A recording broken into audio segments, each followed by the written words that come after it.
Hey, my name is Justin Case, and I am here at ETHDenver, and I'm over here specifically at the day of DPIN, and DIMO has been kind enough to get us some free nacho fries and a taco.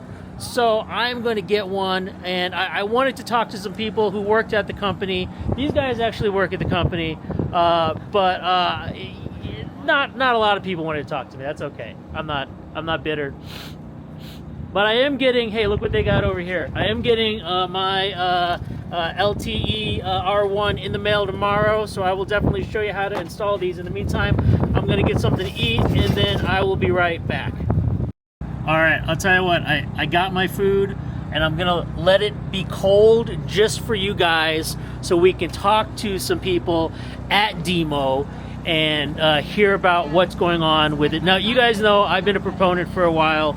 Back in, I think, 2020, I ordered my Auto Pi. I got it around the end of 2021. I destroyed it at least 3 times, and they had to replace it at least 3 times. Because water from my boots got onto it and other stuff, but that's, you don't want to know all about that. Point being is they got these LTE R1 versions out now that are supposed to be better. I think they're better. Are they better? They're better. How are they better? Maybe you could tell me that first. Now, I know that for me and regular guys, you know, the rewards are the same, right? So that's big for that. Now, my wife has the, what is it called? Macaron. I can never pronounce that either. I can never pronounce anything, right? Okay, yeah, the macaron. She has that. She loves that. But she also has a Tesla. So I'm like, why do you need it? It sends the data by itself anyway. But that's past the point. So anyway, why is it better? So there are better data quality, higher frequency of data, and the different types of data that it mines. It's more capable, it's more strong, it's also got LTE connection.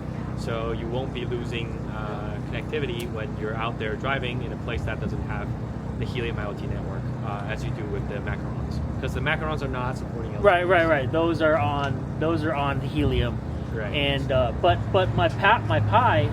My Auto Pi is using LTE Auto Pi network. is using LTE. Right. So basically, the new R1 LTE gives out the same level of rewards as the Auto Pi in a much smaller form factor. Okay. And it is a much smaller form factor. That's what? Definitely One-third, appreciate that. One-third of the size, right? You're not bumping into it Yeah. anymore.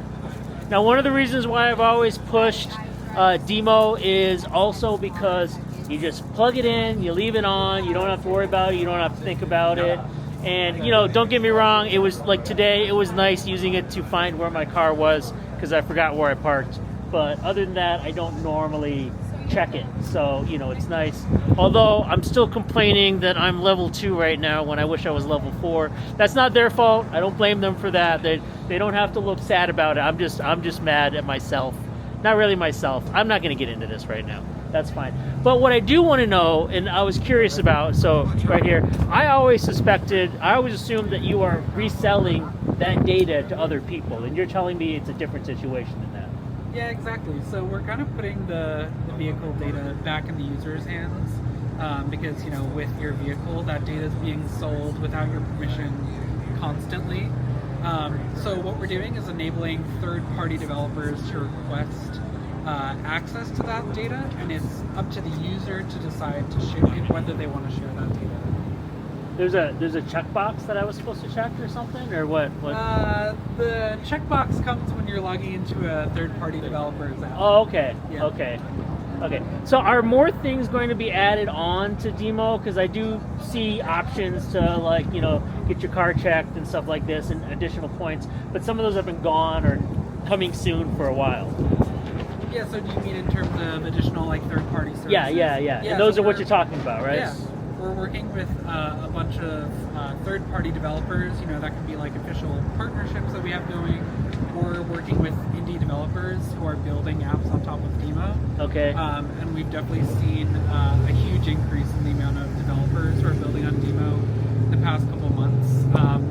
We have at least 200 developer licenses that have been minted, which a developer acquires in order to be able to build on the DIMO network. Okay. Cool.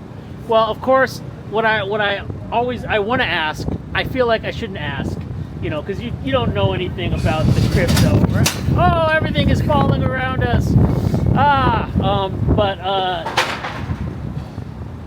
Yeah, okay, this is a dangerous place we're in. I feel like I jinxed it as soon as I brought up crypto, so I'm not going to, but you know, definitely, I do want to see it go up. I'm always a proponent of you guys. Oh, I guess here's the question. I was just chatting with someone else about having more devices out there. You know, I mean, I guess my question is there a point where you're going to say we have too many devices out there, or do you even have enough now to get the kind of data that you really want? In my perspective, right, and I'm just kind of speaking for myself, I don't think it's enough. We are working on something where we just recently launched called Open Oracles. Okay. What it does, it opens up data connections of any type from any vendors. So think of us as like the Android system, right? Android supports any type of manufacturer. Like you can be a phone manufacturer of any brand. You could be, you know, a Chinese brand. You could be a Japanese brand. You could be a Korean brand, right? You can build a phone that runs on Android. Okay. You can build any device that runs on the DIMO network and sends data to DIMO. That's kind of the end goal. Okay, but you need enough devices to get the kind of data that you need to know of each like kind of vehicle, or obviously we don't know what the market fully needs. Like we need the developers to tell us what they're building. That's why, you know, Barrett and I here we work for the developer relations at DIMO Protocol. Okay. And we are trying to help the protocol find out what developers want, right? What type of services can they provide? Is it a mom and pop shop that does car services, and maybe they need data, right? And we need to figure out what that is and make those requests to the protocol itself, so we can figure out what upstream, like what data can we get upstream to feed downstream. Okay. And that's how we can keep the flywheel moving. Fair enough. I felt like you were going to say something. No, you said it all. That's fine. That's fine. Hey, so the LTE R1 is available now. Unlike the Hive Mapper B or a lot of the other devices that, you know, you wait months to a year for it to show up. I was bitter about that. You know, the Auto Pi took a whole year for me to get, but it's okay. I got it. I did well. Love the airdrop. Point being is it is available now if you're interested in getting involved in this, and you can either buy it directly from their website using Just In Case to get a discount, or go to Helium Deploy and buy it there as well. All right. Thanks for watching. Just In Case. I hope you could all hear that without a microphone. Sorry.